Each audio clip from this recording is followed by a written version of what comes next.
Noah was born as the 13th son in the royal family, as one of the 13 imperial princes. Born from the loins of the king, he opens up his eyes to find a kindly woman looking down at him and wonders whether this person is his mother or just some maid. But before he could figure that out, the face of an old bearded man, which turns out to be his father, and the king comes near him to inspect him. From top to bottom, the king mentions that Noah seems to have taken after his mother, and his mother immediately shies away, claiming that his eyes and eyebrows look just like that of the king. Noah notices that he can see his own stats, but nothing seems to make sense for him just yet.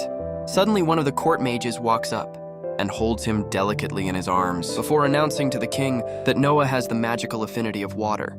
The king laughs at that merrily, claiming that when Noah comes of age, he will be given the lands of southern kingdoms where most of the water mage clans live, so that he can rule over them justly. With that, the king asks the court mage to have a look at Noah's stats. But the moment his stats are revealed, the entire court goes silent, while even the king has trouble believing his own eyes. One of the people in the court scream that it's a miracle while the others join the chant, which confuses Noah, who then checks his own stats, only to realize that he has the stats of an SS-ranked water mage, which is unheard of, let alone attaining it at birth. 6 years passed by after that day, and Noah has grown up to be a healthy young lad. He slowly learnt about the kingdom of mirrors, which his father rules over, where things have been calm for several decades now. As people live peacefully without any war, the king is well loved by the general public, as are his sons, who are adored by the locals, as well as the noble families of the country. But Noah is not really interested in the political intrigue of the kingdom, as he has realized something in the past 6 years. About himself, it turns out that he has a special gift, which no one else is aware of. He can leech off the XP of his subordinates, which means that the more maids he has, the stronger he can become. This also means that, unlike other people who have a cap on their levels, Noah can rank up indefinitely and become the strongest mage on the planet. His maids seem to be completely loyal to him, as they discuss how even at the age of 6, Noah behaves more like an adult than a young kid. He soon goes on to the dining room for some breakfast, and thinks about how his abilities and skills are pretty limited at this point because of his young age, but if he keeps training, he should continue to grow at a rapid pace and outshine his older brothers as well.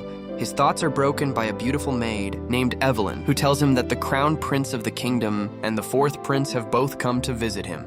Noah decides to quickly wrap up his breakfast, as even though they are his brothers, he shouldn't make the crown prince to the entire kingdom wait. He soon enters the guest room and goes to one knee as he welcomes his older brothers, the crown prince Albert and the fourth prince Henry. Albert looks at Noah with cold eyes, asking where he was, while Henry greets him more warmly, claiming that Noah seems to be growing into a courteous young man. Albert claims that Noah will make a fine chancellor one day and tells him that he has a present for Noah. He claps his hands, and immediately a terrified servant enters the room, carrying a small coffin into the room as it emanates a deadly aura. Noah is confused about such a weird present, but Albert orders the servant to open the coffin, which he reluctantly is forced to do. The moment he opens the coffin, an aura of dead and dying men erupts into the room, which Noah can clearly feel as he stares at the sword inside the coffin, wondering what the hell did he just feel before he had a chance to regain his composure. Albert tells him to pick it up and see how it feels. Noah realizes that he doesn't really want to handle the blade, but considering that it's a gift from the royal prince, he can't really refuse and is forced to pick it up. He grabs the sword gently and picks it up, even though it's too big for his tiny body right now. Albert smiles and tells Noah that he knew Noah could do it, and finally explains that this blade is a special sword designed for water mages to wield and is known as Leviathan. He also reveals that before him, more than 120 people have tried holding it, but none survived to tell the tale. This scares him, and he almost drops the shiny blade. But Henry tells him not to worry, as the curse of this sword is so strong that he would have died the moment he touched it if the sword refused to accept him. With that, Albert and Henry both get up to leave, while Noah bows down, thinking to himself how this despicable crown prince, who is unfortunately his own older brother, was testing him with such a dangerous task for absolutely no reason. But he knows that if he said it out loud, it would mean his head on a spike. Later that evening, while Noah was getting ready for bed, he notices that one of his maids seemed to be very tense, so he asks her whether she is okay. Zoe the maid at first hesitates, but when Noah pushes for the truth, she immediately goes to one knee, claiming that she wants some time off, as there has been a flood in her village, and everything is swept away. His family is starving, and she plans to sell her body in the red light district in hopes of collecting enough money to help her family. Noah tells her to stop talking, claiming that Zoe is his personal maid, and he can't let her go for so long. He tells her to bring her mother to the estate. And he will give her the job of the rear gate closer, and pay her $5,000 a month. Zoe is confused at this and claims that she has never heard of any position like this, and even then the salary seems to be incredibly high. Noah tells her not to worry about that, and also tells her that there is an empty house in the western outskirts of the capital, which she can occupy and live in with her mother. Zoe can't believe her ears and starts tearing up when Dylan, the house butler, comes out and asks Noah whether he wanted anything. Noah asks him whether he is aware of the flooding in Zoe's hometown, and tells him to buy as much land as possible in that area. Dylan is confused since that would be a bad investment. But Noah tells him that they need to protect the people in need there, as if they don't intervene, a bunch of villains will occupy that land and start squatting. Dylan is shocked at this, and Noah asks what's wrong. But Dylan replies that he's just surprised at how well Noah is managing the situation, with the foresight of an experienced man, considering he has never experienced anything like this before. Noah thinks about how he has seen more than his fair share of destruction in his previous life, but he obviously cannot reveal that to anyone. Dylan replies that according to his estimation, the entire land should cost roughly $70 million, which shocks Zoe. Even no one knows that it is a very huge amount. His entire group of retainers earn roughly $80,000 a year. He himself has some $50 million in funds from taxes and gifts from his brothers. But that still leaves $20 million.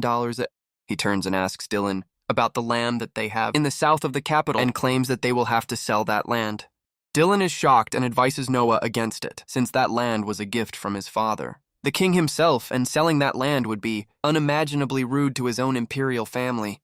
Noah tells him not to worry about all that, as he will deal with his own father later, and tells them that nobles have the duty to sacrifice themselves in order to bring peace and happiness amongst their subjects. More than that, he also knows that a noble who plays the martyr is loved by the public, which might come in handy sooner or later. Dylan bows down to him and tells him that he will deal with everything before leaving to make all the necessary preparations. The next morning, Noah gets ready with his army of maids to prepare everything for an inspection of the flooded area. When he gets called out by the fourth Prince Henry, he immediately runs up to him with a warm greeting, apologizing for not coming earlier, but Henry tells him not to worry about it and asks, where exactly is Noah planning to go? Noah replies that there is a region named Dasa, which has completely been flooded, and he aims to buy some land there, and is planning to inspect the area to assess damage. Henry notices the sword given to him by Albert, and asks him whether he is planning to use that during his visit. Noah replies that he is carrying it, just in case he has to use it, but he is not sure yet, since he hasn't felt any different about it. Since his first encounter, Henry takes Noah away from the prying eyes and tells him that he was a little worried about that sword and Albert's sudden generosity. So he did some research on his own and found out that the sword seems to have a mind of its own and can only be controlled by someone who it acknowledges as its true master. Noah remembers the vision he had about all the previous people who tried mastering it and realizes that this sword is basically like a mad dog and he will have to earn its ownership.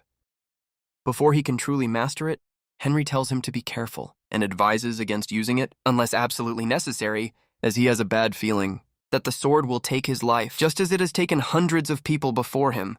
With that bit of warning, Noah leaves for the region of Dasa and is surprised to see the level of destruction caused by the floods. He tells Dylan to find out the government office nearby and figure out the deeds of these lands, and then he moves into the village alongside Zoe to get a better idea of what's happening on the ground. He notices men in crudely made shelters, rounding up to get the government relief food, which makes him a little happy, but that disappears completely when he takes a bite of the shitty porridge being served to them. I can't believe. How can the government have such low standards? And was going to ask for the local official of this area when luckily, the local official, named Lord Garrel, enters the area for an inspection.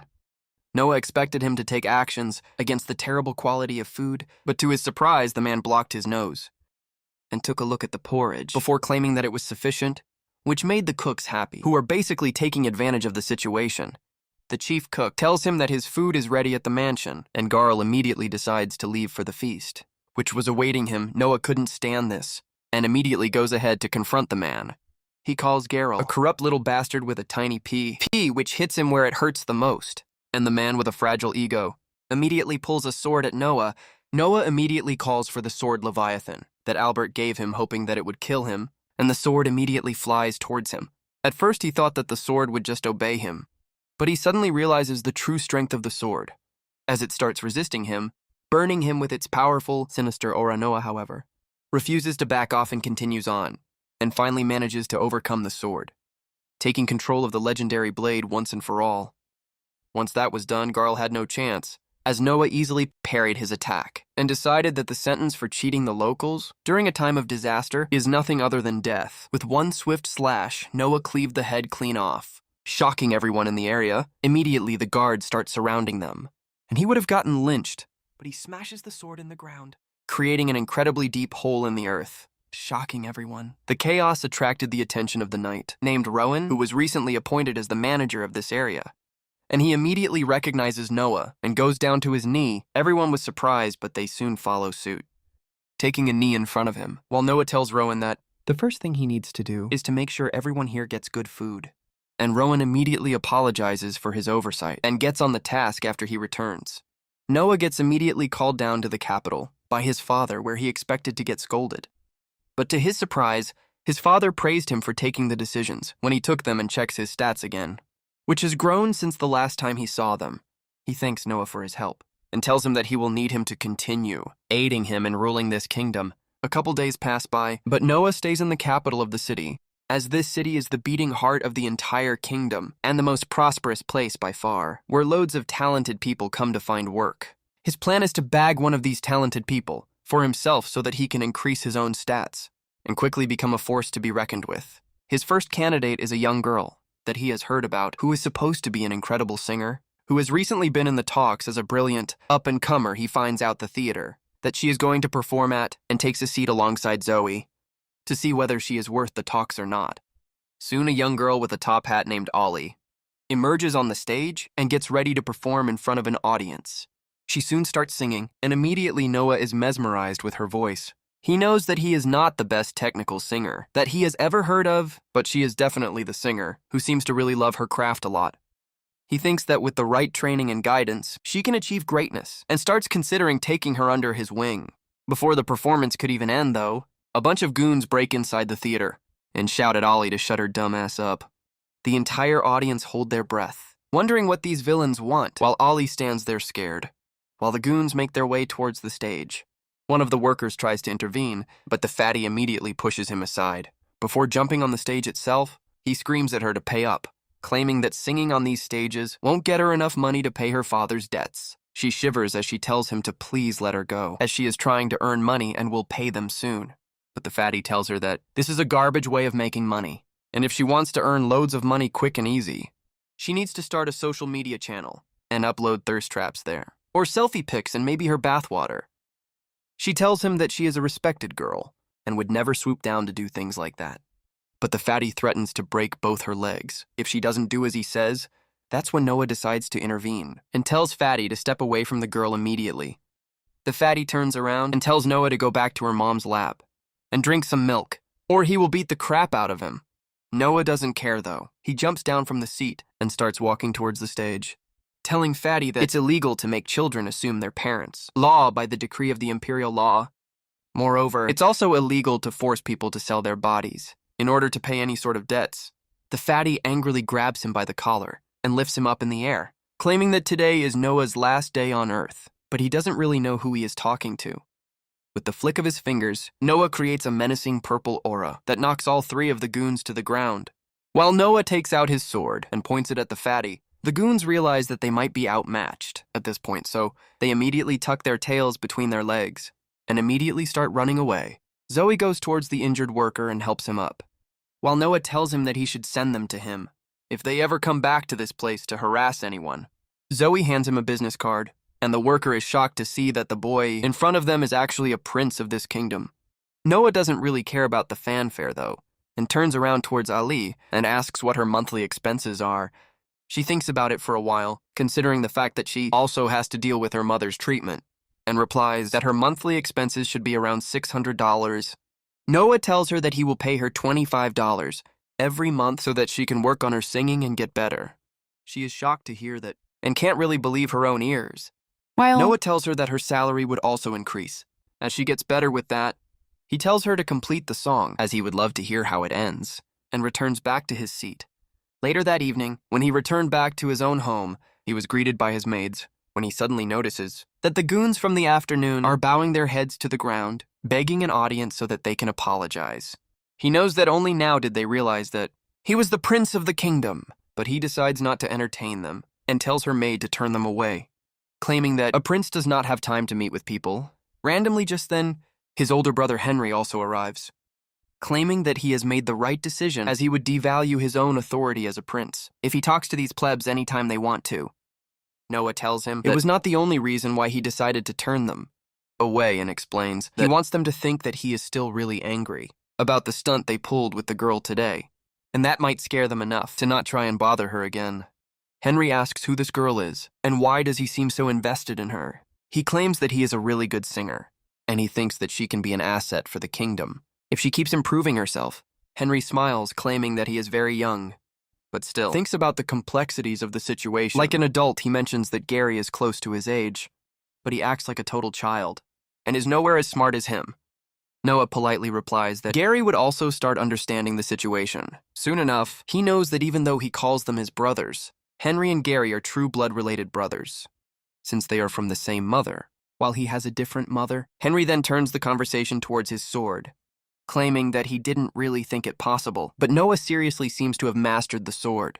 He then asks where exactly is the sword, and how does he even carry it, as it is supposed to be too big for him anyways. Noah gets up and shows how he does it, as he quickly uses his magic to summon the sword, right in front of his brother. Henry was shocked, as this was the first time he saw someone pull things out of their ass, and asks how far in did he put it and whether it hurt. Noah tells him that it's nothing like that, and he simply shrinks the sword to a small size, and then hides it right inside his own sleeve. Henry is left speechless and sits back down with a thud, claiming with a sigh that Noah simply amazes him, since that sword was thought to be cursed and put away with all the other national treasures for over 2 centuries at this point, and no one in written history is known to have conquered that blade. Later that night, Noah decides to go to a celebration that he was invited to and spots the goons still on the ground. The fatty gets enraged once again, since he keeps getting ignored, and screams that he can kill him anywhere he wants, so he shouldn't try to act all high and mighty. In retaliation, Noah simply unleashes a tiny amount of energy from his sword, which immediately brings the fatty down to his knees. Once again, Noah then gets into the carriage and soon arrives at his destination, where an old man named Ray welcomes him inside. The ballroom immediately starts buzzing with excitement, as the news of the 13th prince in the ballroom starts stirring. Ray asks Noah about the sword that he is carrying, and he replies that it's the legendary sword, which was thought to be cursed, and it was gifted to him by the Crown Prince Albert. This immediately impresses everyone in the room, as they start talking about how getting a personal gift from the Crown Prince is a very big deal. One of the men there with a fragile ego immediately spouts some nonsense about how the sword must be a replica toy, not realizing that he was speaking so loudly that everyone in the room could hear it. The chatter of the room dies down completely as everyone looks at Noah while the guy starts pissing his pants, wondering what's going to happen now. Noah doesn't even lift a finger, but suddenly a deathly aura erupts from his sword and covers the entire room, putting them in a trance. Noah immediately tells the sword to stop, and the aura goes away, while Ray is surprised by the powers, claiming that everyone in the room felt a little closer to death. A little while later, he sits down on a small throne, while everyone in the room walk up to him to pay their homage and gain his favor. All of them felt pretty boring to him, but then finally, a blonde man named Alan walks up and introduces himself, and his adopted daughter, Cindy. The girl seemed alert by the presence of Noah, but Noah decided to ignore that and asks, how did he come to adopt her? Alan explains that he originally bought her from a slave market, but she showed a lot of will and resolve, and was a really quick learner. While being socially intelligent, since he didn't have any kids of his own, he decided to adopt her as her own daughter. Noah smiles at him, claiming that he loves stories like this, and invites the duo back to his mansion to chat some more. Alan seemed really pleased by the fact that only he was acknowledged amongst them all, but Noah tells Ray that the main reason why he acknowledged them is because Cindy is somehow aware of his power. He demonstrates by releasing a little bit of energy from his sword, but Cindy immediately recognizes that and turns around to make sure they were not going to get attacked. A couple days passed by since that incident, when one day while Noah was out on a stroll, he meets with the 8th Prince Oscar, who decides to take a walk with him through the market and try to find some interesting stuff. While looking through a bunch of crap, Noah notices a grimoire, and once he picks it up, it suddenly changes on of his stats to S-ranked. He immediately gets interested and buys it, but notices his sword seems to be reacting to it. Oscar seems to recognizes the book as a magical tome made by some sorcerer long ago. But the book suddenly opens up and releases a huge monster out in the open. Oscar tells Noah to back off and go to safety. But Noah simply takes out his sword and squares up to the demon. He tries to slice through the magical being, but fails for the first time. That's when he decides to use a bit of extra magic with his next slice and aims it upwards, so he doesn't destroy anything else. With that, the magical creature ceases to exist, while Oscar stands there wondering how strong is his little brother at this point. Subscribe for the next episode.